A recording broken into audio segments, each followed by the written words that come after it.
Hello, I'm Bruce. I'll be your host for this special multi-part series, Church Live Streaming, The Essential Guide. In this first section, I'll tell you a little bit about myself, I'll give you some free stuff, and then we're going to lay a good foundation for your live streams for your church services and events.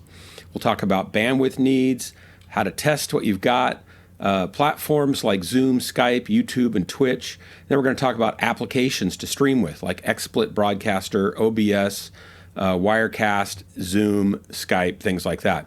And then we'll finish up this section with just kind of a dive and overview of your computer hardware requirements, whether that's a laptop or your iPad Pro or a desktop computer. This guide was originally over 3.5 hours worth of content that was streamed live. I've broken it down into shorter sections for easier access. It's kind of a top-level bird's eye view of everything that goes into a successful stream. And we're not going to get too far into the detail and the weeds of every little feature and setting up every application. You can do that on your own. There's lots of YouTube videos about how to run and set and configure and use all these different applications. So we're not going to spend time there. But we want to give you an overhead view of everything that you need to know and understand so that you'll be able to make good decisions about what you want to do. You'll say, oh, that's me. That's what I want to do. That's how I do it. You'll be able to make good decisions on the hardware that you purchase and the software that you employ and the tactics and the workflow that you use to make this all happen. Our hope is, and our goal is simply to help churches everywhere produce a higher quality live stream of their services, of their events, and we want them to do it more cheaply and more easily than you probably ever thought was possible. If you like this stream, please click the subscribe button. And then that little bell to be notified. That way you'll be notified when the next sections come out. You'll also know when we put out, special stuff like new music releases with music videos and stuff. We're planning on some of those for worship music. And I think I have a couple other things in mind that maybe we're going to do later on too about leading connected worship. The series is brought to you by Aardvark Hill. Aardvark Hill is the world's smallest publisher. We publish contemporary worship music for churches of all sizes, whether you're a small little home Bible study group or a small 60, 70, 120 congregation sized church, or maybe you're a big church of hundreds of people or a mega church. Churches of all sizes all over the world have loved music from Aardvark Hill. It's intimate, contemporary, personal, and emotional, moving worship music. I like to kind of think of it as worship from the cave, kind of reminiscent of the Psalms and David's struggles and trials. Anyway, we also publish a really cute, adorable Christmas musical called A Mouse Christmas that's been used all over the world. And we have some award-winning children's choral music that's used in schools all over the nation and sometimes in other countries. Anyway, Aardvark Hill, Words of the Heart, Songs of the Spirit. Let's go. We're going to just kind of go through this. It's the Essential Streaming Guide, how-to guide for church streaming.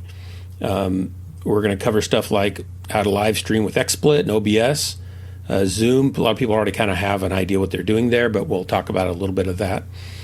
Gear, we're going to talk about cameras and capture devices and microphones and computer requirements and data bandwidth requirements and how you test that and stuff. Hookup connections and stuff. We'll talk about integrating Zoom and Skype sessions into XSplit and OBS, which is how you ought to be doing things.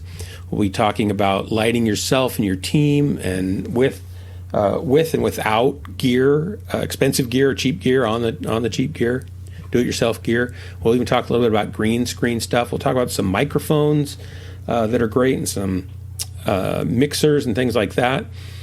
We'll talk about some virtual church ideas too, so that'll hopefully be helpful. Some tips and tricks are going to come up along the ways, and some things you got to watch out for. Integration of worship bands, like live mixed music, is kind of a thing that I don't know how important it is to a lot of people, but it ought to be really important because it sounds really bad out there a lot of times, and so we kind of want to help that not be the case. And we've got like some special guests, like Chris Slay is going to be on later on to talk about how to mix for a live stream and how to make your band sound good. And we'll talk a little bit about that too, but then he'll kind of give you lots of tips and practical things about how to make that work. Miguel Molina, he's the Director of Developer Relations with XSplit. He'll be on, and he'll be talking about some of the great things that XSplit does that you want to be using and leveraging for your church services. So I think it'll be really cool. And of course, my phone's going off while I'm streaming. So I don't really know what that's about, but we'll find out here and get rid of it. Yeah, it's junk call. I'm going to turn that off.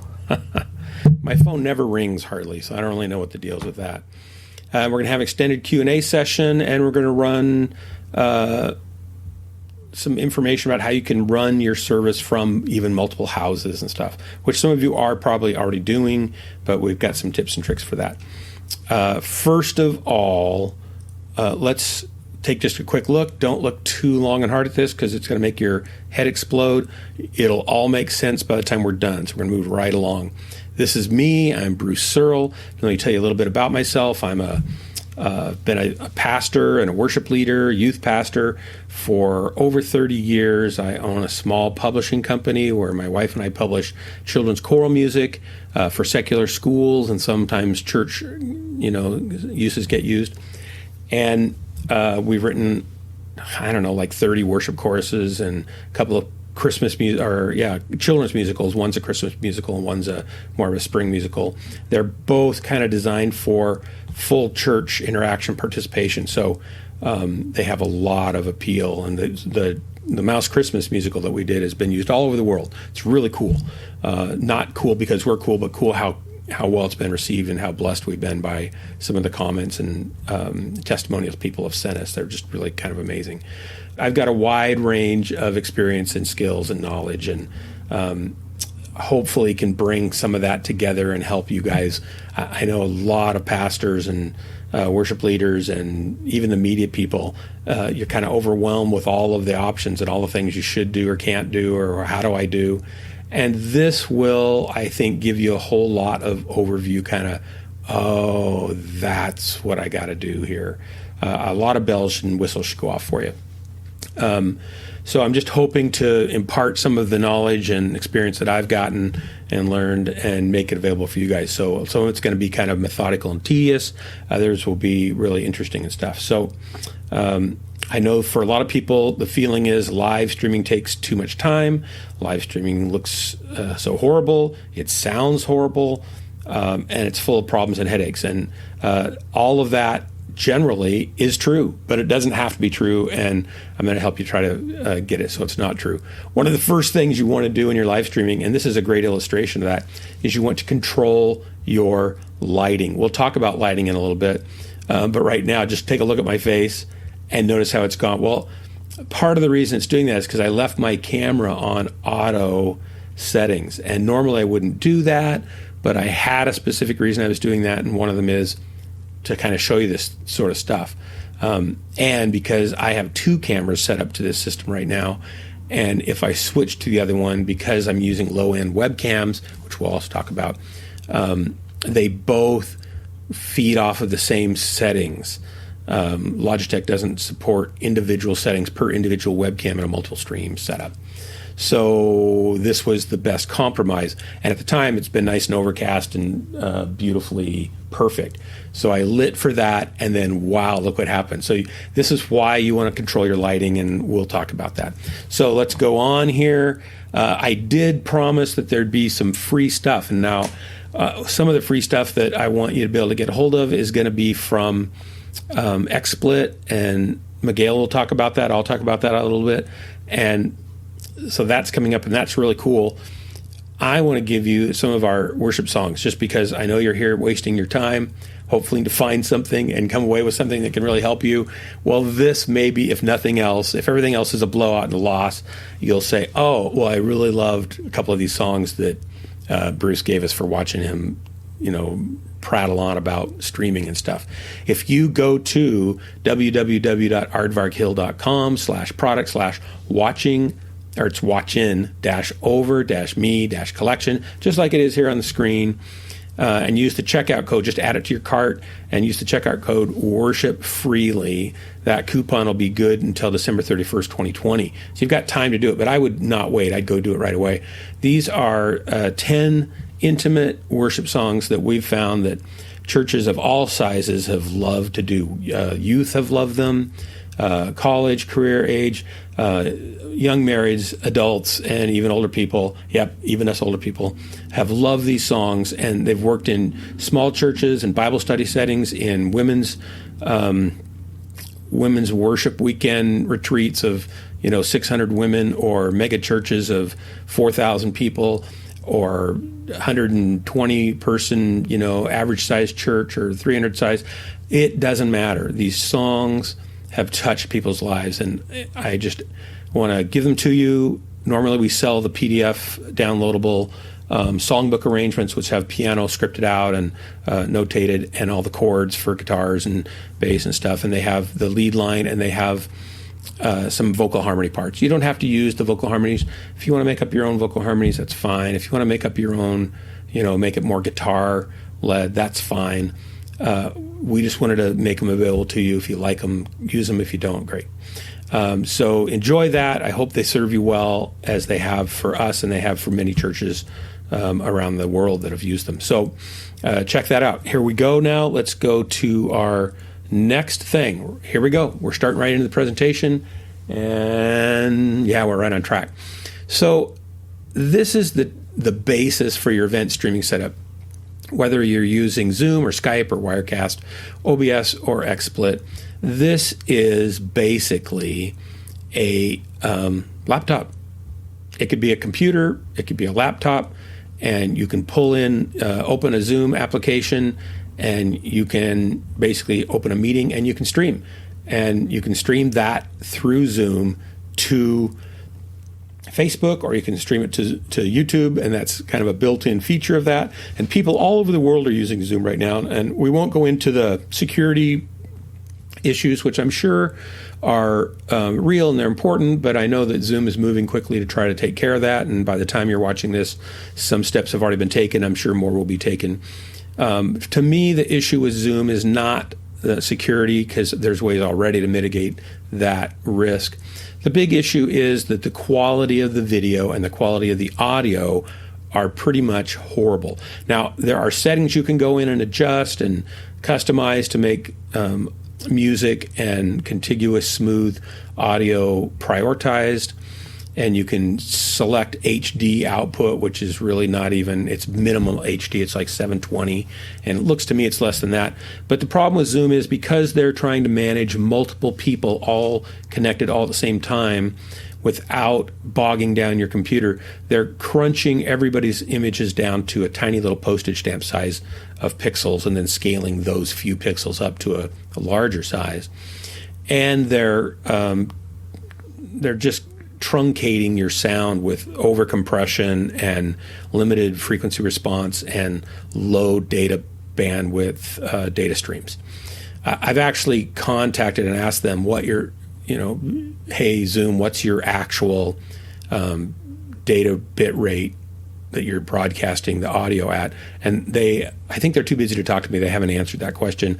But I can tell just from years and years of compressing my own audio and preparing it for streaming and preparing it for online shops and stuff like that, that it's got to be in the 56, maybe lower kbits per second range. I'm guessing lower, and it's mono. So that, coupled with terrible video quality, it's just not an ideal platform. And I know a lot of people have trouble using it to stream to Facebook, and that's probably Facebook's problem as much as anything else.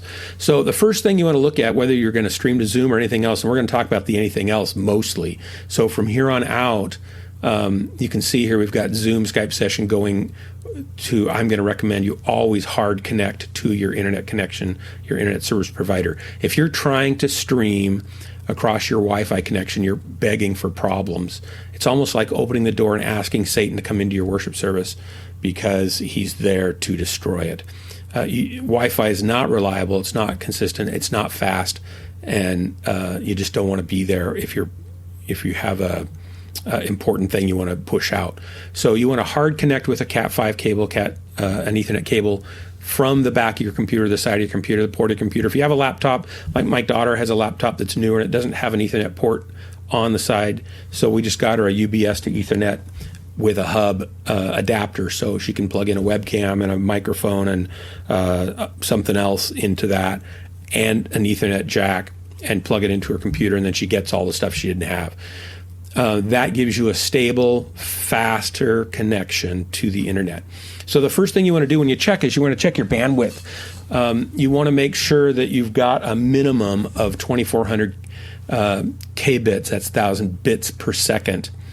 And that it's not good, it's not great, it's not enough, but you can use it, and it will support a 720p stream, which is HD technically. It's not full HD, but it's 1/4 of full HD in resolution. It will support a stream of 720p. You'd be better off with a 3500 kb per second. That will support a 1080p 30 frames per second stream that's fairly compressed. It'll be a little artifacty and gnarly, but it'll be passable, and a lot of people will not notice maybe that.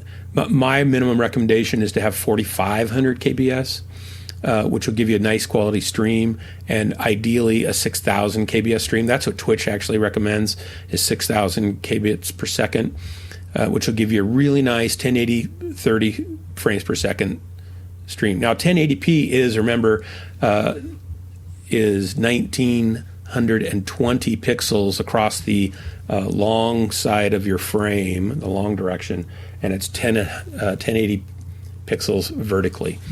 So that's quite a bit of detail, basically. And so you're going to want to shoot for, if you're broadcasting, 1080p is kind of the standard that everybody on the internet uses for YouTube videos that look decent and stuff like that. 720 will work, you can get by with it, but your stream is going to look a lot more level parity with the professional stuff that's out there if you can push out a good, clean 1080p stream. Your ISP data upload speed should be double your broadcast stream speed. What that means is that if you're streaming at 600 kb per second, that's 6 megabits per second. Then you'll want a 10 to 12 gigabits per second. Gets confusing, doesn't it? Upload speed from your ISP. So just to figure, if you've got a 6 megabits per second, you're going to want 12 gigabits per second. And these numbers, if you do the math, that's not exactly correct.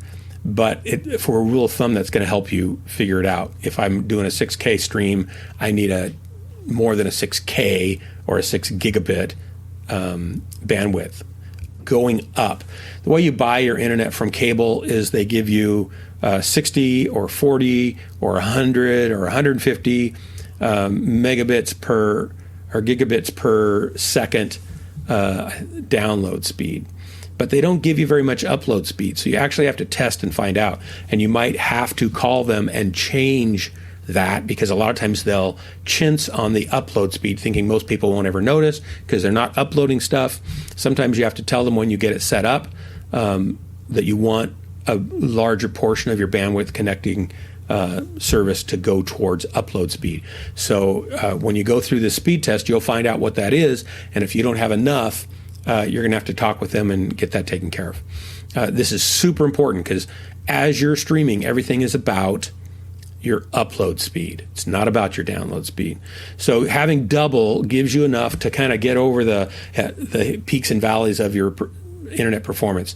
Basically, you get a lot of bursting of speed and then slowing and then waiting, nothing, and then you'll get a burst again, and you're it's like riding a really choppy waves sea storm or something.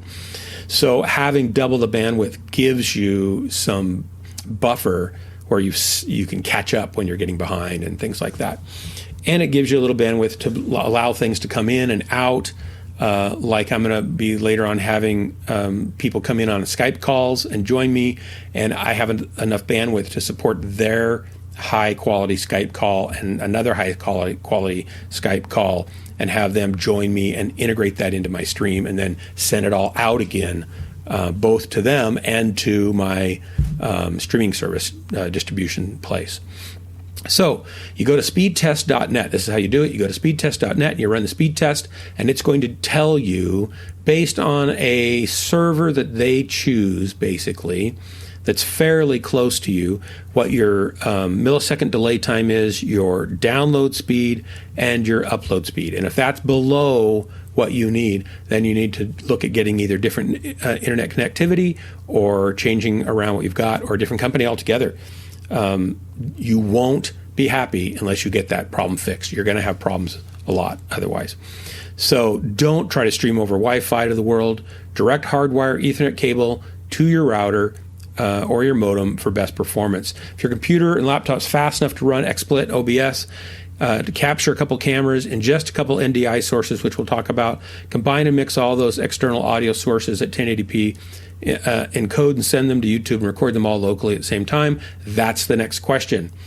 I would recommend more cores, especially important, more even than that. I would have 4 cores as a minimum, but then I would have a good GPU graphics card that has hardware encoding of video and decoding of video features built into it.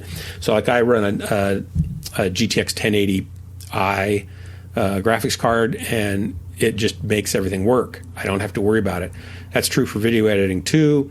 The GPU on your graphics card is more important actually than the number of cores, but the number of cores certainly is important for video purposes. More megabytes of RAM or gigabytes of RAM are better. Megabytes. I grew up when it was megabytes and bytes of RAM, kbytes.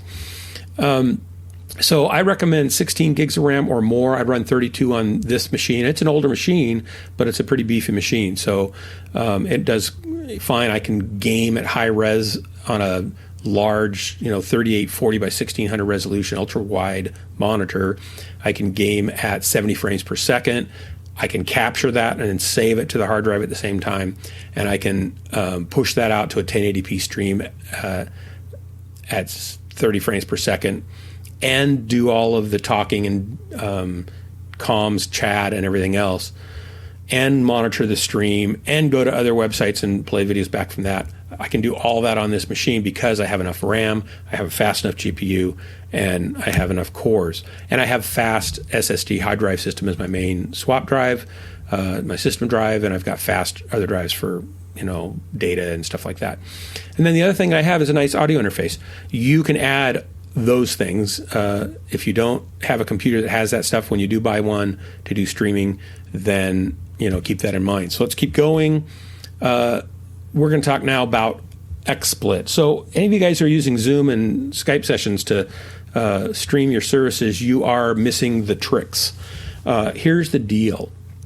OBS, which we'll talk about too, they're the competitors basically. OBS is a free version of called Open Broadcaster software, and it allows you, and XSplit allows you to turn your computer into a television studio. It gives you all of the features and functions that you would have of a switching board and chroma key overlaying and green screen effects and queuing up and playing different scenes and transferring and smooth transitions and edits. And all of that stuff, it's all done in software on your computers. That's why you need a beefy enough computer to handle it. But most people can probably, if you've got a computer that, or even a laptop that you've purchased in the last couple of years, it will be fast enough to do this for you. OBS normally is like, I think, about $400 or $500 for a lifetime license, and you can buy it yearly on a subscription basis. Sometimes they run for like $60 a year. Sometimes they run get the lifetime license for $279, or right now they might have a sale for $200, which is still great. But as we're going to talk about, or I'll just talk about it now. Right now, as I was talking with XSplit and Miguel and stuff, they said, "Hey, we've just come out with a new thing, partly because of the COVID-19 pandemic, I'm sure." They've just made their software, the premium edition, which has everything in it, free for all nonprofits. So your church can use this expensive software. It's great software for free. And I think that's just amazing. So if you came here for something free, I want you to know I just gave you something free. And I didn't even give it to you. I'm not going to take the credit for giving it to you, but I am going to take the credit for telling you that you can have it for free. And I'm going to give kudos and thanks to XSplit for doing that for nonprofits around the world. I think that's really fantastic. So what does something like this do? Well, as we're going to talk about, it brings things together. So you notice I'm in the top right corner over there, right? And we've got the screen background showing. Well, there's other things that it can do too. And I can go to what's a good example? If I go to I don't have anybody else on the call yet. I'll just go to a close-up shot of me. Here's me on the screen all by myself. I just changed that in the settings. I've got a button here I can pick, and I get something different, and boom, I'm done. And I can also do stuff like, and we'll talk about this too, I can switch over to my desktop live and show that. I can show multiple Skype calls, so these later on we're going to bring those in, and I can show I've got these predetermined layouts I've created where I can bring in different people as they're talking, and all this is just done with a click, and it all just works. It's really cool, right? I can go full screen with them down in the corner. So if I'm doing an interview type thing, it's perfect for that, right? So I'm going to go back to this other view here, which is there, and let's move on. What I want you to notice right here, though, before we go on, is notice how I'm going from my XSplit broadcaster, and you can kind of see a view there in the window of the laptop that it's got a preview, and then the live view on the left and the live view on the right and stuff of the interface. I don't remember if that looks like Wirecast maybe. And I'm going to send that out to Zoom. It wouldn't be Wirecast. If I was using Zoom, I would send that out to Zoom and then deliver it to YouTube, or I'd deliver it to Facebook across an Ethernet cable. If I'm going to go to XSplit, I'm going to deliver it from XSplit on the laptop across an Ethernet cable, and I'm going to send it to a service. Instead of going directly to YouTube or going directly to Twitch or going directly to Facebook, I'm going to go to a site called Restream.io. And Restream.io is a distribution splitter site. It's basically you send your stream to them. They will then duplicate it and send it to Twitch and YouTube and Facebook and 20 or 30 other platforms all at the same time. I don't have the bandwidth to stream to 30 different or even 4 different distribution platforms like YouTube. And I don't have to. I can go to Restream.io. It will then send it all out over the cloud to those services, and your stream will automatically become live. As I'm talking, and as you're probably watching me on Twitch, I'm on YouTube right now also. And if I wanted to pay the extra money, because it's free what I'm doing, and like 30 platforms are free, but they make streaming to Facebook Live a paid service, so it's like $20 a month. Now I think they have a discount going right now too, so you check that out. It's 20% off or something like that, and you can buy a yearly cheaper, so you can get 20% off the yearly cheaper, and it would probably be less than, or maybe $10 a month, I'm guessing.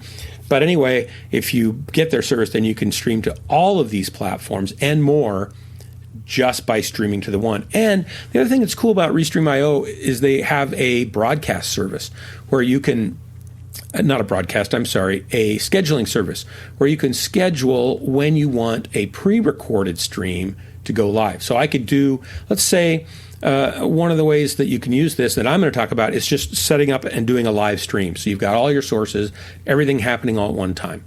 Well, another way to do it, and a lot of people are doing this, is recording your whole service and then editing it all together and then posting it on the Sunday morning for the service to happen. Well, with Restream.io, you could edit all your service together and you could post it to Restream and say, don't make this go live until 9 a.m. Pacific time this Sunday, right? And then boom, it'll automatically go live and your service will start and you're sleeping in and maybe you haven't taken a shower yet, and the pastor, texts you and says, "That's amazing, you're great," right? So you can do stuff like that, but you can also use Zoom. I'm sorry, not Zoom. You can also use XSplit or OBS to, in a sense, live produce your service so that you do all the things like you could do your service on Wednesday or Thursday morning, get all your staff together, get them all connected and do your service and stream to each other, and bring it into XSplit and OBS and record the output of that to a file. So all of your editing is done. One of the great things about working, and this is one of the reasons you need to look at XSplit and OBS for streaming, is one of the great things about it is all your switching can be done live as you're doing your service. And so you don't have to go back and edit things together to make it a smooth transition between things. You can just click and you're doing your CE announcements. Click, doing your youth pastor, announcements.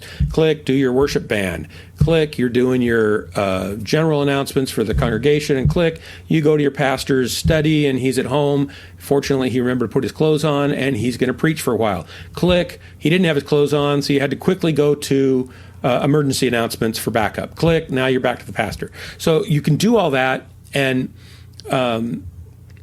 you don't have to go back and pull it all into Premiere or Final Cut or DaVinci Resolve and just edit the snot out of the thing. You can just do your service and you're done. It's saved. And then you can schedule it to deliver via Restream.io. So that's kind of cool. And you just basically upload it when you're ready and then boom, schedule it and off it'll go when it's time. So that's pretty cool. So let's go on here. I have to get my mouse back over to the other screen to do anything. Another service you can stream to, and I'm not going to spend hardly any time on this, is Wirecast. It's not a service that you stream to, I'm sorry. Another platform that you can stream with, like XSplit, like OBS, and it's a full television studio sort of thing, is Wirecast. Now, Wirecast is a lot more expensive. It's been around a little longer. It's by Telestream. It's $1,000. And it's about $250 to $500 per year in updates and patches and fixes and stuff like that. It allows you to stream to multiple resolutions, just like the others do. Like I can set my output stream to 720p or to 1080p or 4K, and that's true of all of them. But what it does that's different, it has a whole titling system that allows you to do lower thirds titles that are animated and move in and stuff on the fly as you're broadcasting. So you could set up one machine to do that within Wirecast and pump those or push those titles into your stream live while somebody else is, say, the MC or the worship leaders talking about something. They could be pumping in announcements because, you want to distract the worshipers as much as you can. That's why we invented overheads, right? So then... oops, I might have just stepped on a sacred cow there. The thing that it really allows you to do, though, that's unique that I'm aware of is that they allow you to deliver and stream from a paid platform. So Decast provides data, and you have to buy data from them, but you can put all of your streams or some of your streams behind a paywall so that people can't see your youth pastors face off in the giant fluffy glove boxing match unless they pay the $9.95, right? So if you want to put content behind a paywall and make people pay for that content, then you need to use a service like Decast that has that built in where they can say, oh, I want to watch this. Oh, I got to pay. Oh, okay, here's $9.95, and they do the transaction. Then they let them in and watch them. Let them watch the content. You can't do that, to my knowledge. Maybe you can, and I just don't know, with XSplit, and you can't do that with Zoom and stuff like that. You can password protect content with Zoom, but that's not the same thing. Here it's a paywall where you're transacting money and stuff like that. So we're going to move on. Wirecast I don't recommend because it's really expensive. Zoom I don't recommend because it's pretty crappy. And XSplit and OBS I highly recommend because they're the cat's meow and they let you do all sorts of things that you could never do otherwise. So that's cool. let's look at this real quickly. We're going to look at just the streaming platform in general. Streaming broadcast software advantages. How am I doing for time? Yeah. Streaming broadcast software brings lots of advantages. Your stream easily mix multiple cameras, program screens, computer phones. We're going to look at all this stuff, websites, games, even right into your stream. Highly it's customizable. Visual experience makes things look great and professional quality. You can easily mix multiple sources all on the same screen at the same time. Easy switching between sources and predefined scenes. Automatic and button executed scene transitions, even stingers and fancy transitions. When I do my stream, I didn't load any of these in for this, but when I do my stream on Twitch for my gaming, when I'm streaming a game, I have all sorts of just cool little animations. Well, I think they're cool little animations that I can play when we're bored, waiting for a drop to happen or people to get in. I can, play a little promo animation and stuff like that. And it's just a button. I press a button and it plays a 20-second little stinger or a donut about the beginning of the stream starting or the ending of the stream or Merry Christmas type stuff. All of that's just a single button. And we'll talk about how I trigger those too later on. But there's just a lot of versatility you can do that you just can't do on something like Zoom.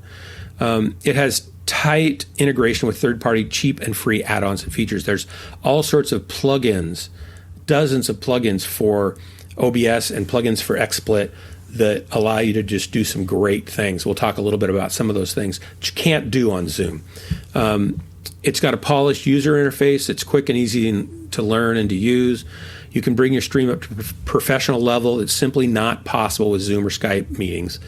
Environments like that just can't do this. So this brings a whole better platform for your stream to function on and functionality and stuff like that. Brings the power of a full television production studio into your computer and allows you to do everything that used to require a team of people to do. And you can still use a team. You can distribute different parts of the stream that need to be done, such as titlings or overheads or triggering media to play and things like that. You can work with a team of people, and they could have 2 or 3 people managing a whole real complex stream. But you don't have to do that. You can do that all at home from your computer in your pajamas if you have to, if you need to, if you want to, if you can get away with it. So it's easy to stream to any popular platform like YouTube and Facebook and Twitch. And you can stream to all of them at once or several at once. And it doesn't cost anything. It doesn't cost anything more. So it's fantastic. There you go. It's fantastic. Computer requirements, we talked about a little bit, so I'm going to skim through these. Of course, faster is better, and the more things you want to do on the same computer, like if you want to have 3 cameras, some NDI capture devices, some Zoom meetings, some Skype call meetings that you're bringing in. Programs like Pro Presenter, if you're going to run that at the same time on the same computer, if you've got some gameplay you want to capture on the computer. So you can just look at this, and maybe I won't even talk about it much, but the more power you have, the more things you can do all at one time on one computer. But you can distribute some of that load across other computers on the same network, such as, so like if you're at home and you have 2 or 3 computers and they're all hooked into the same internet and they have Ethernet cables, you can actually bring content in from those different screens. You could run your Pro Presenter off that other computer, and you could run a webcam and somebody doing worship stuff in the other room, and then you could run the thing from your computer and pull in your pastor's sermon from his kitchen where he's making a latte, because that's going to help the sermon. You can pull all that in on the one computer. So there's a way to distribute things too. I recommend a quad-core or more CPU, lots of memory, fast SSD hard drives for swapping and stuff like that, for your swap disk work area. Dual monitors are very helpful, but not essential. A bigger monitor is going to be a lot more helpful. I have a 34-inch ultra wide here, and you see my head go clear over here and clear over here, and I've got like a big monitor here. But I have my XSplit full-sized, and I've got Skype open, and I've got Facebook open, and my stream I can check, and I've got notes open and stuff like that. It's all open and easy to get to. So same thing with laptop, more is better, but you can get by with surprisingly less than you think you might be able to. This has been part 1 of the Church Live Streaming Essential Guide. In our next section, we'll talk about adding better cameras, web cameras, DLSRs, mirrorless cameras, semi-pro and professional level cameras. We'll talk about lens systems, focal lengths, and why you care. Don't miss it. If you haven't already, remember to click that subscribe and notify bell, and please share this series with someone you think who might benefit from it. See you soon.